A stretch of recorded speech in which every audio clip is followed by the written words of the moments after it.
नमस्कार सर्वांचे, जय महाराष्ट्र.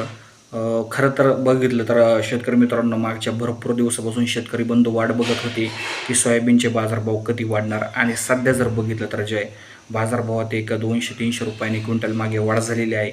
हे जरी खरं असलं तर शेतकरी मित्रांनो, जवळपास 80% शेतकरी असे आहे की त्यांनी सोयाबीन विकलेली आहे. 20% शेतकरी असे आहे की त्यांची सोयाबीन बाकी आहे. एकंदरीत जर बघितलं तर याचा मोठा फायदा व्यापारी वर्गाला होत आहे. शेतकऱ्यांना जर बघितलं तर बाजारभाव 5,400 5,500 रुपये मागील काही दिवसामध्ये मिळालेला होता. आता बाजारभावात थोडीशी सुधारणा झालेली आहे. हे खरं जरी असलं तरी शेतकऱ्यांना याचा फायदा अत्यंत कमी प्रमाणात होणार आहे. ज्यांनी ठेवलेले आहे त्यांना फायदा होईल, ज्यांनी नाही ठेवलेलं आहे त्यांना ऑलरेडी तोटा झालेला आहे. ठीक आहे, तर सोयाबीनचे बाजारभाव जर सध्या बघितलं तर लासलगावसह नाशिक, नगर, जालना, बीड सह संपूर्ण महाराष्ट्रामध्ये सोयाबीन आता 6,000पर्यंत गेलेली आहे. अर्थात सरकारने हा चांगला निर्णय घेतलेला आहे, मात्र हा निर्णय लवकर घेण्याची गरज होती. बाजारभाव आणखीन 7,000पर्यंत 8,000पर्यंत शेतकऱ्यांना मिळाले पाहिजे होते. मात्र ठीक आहे, आता थोड्याफार प्रमाणात बाजारभाव वाढलेले आहे.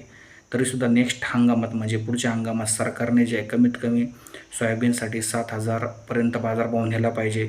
शेतकऱ्यांना योग्य न्याय मिळाला पाहिजे. शेतकरी जगला तरच देश जगेल, हे सरकारने लक्षात ठेवायला पाहिजे.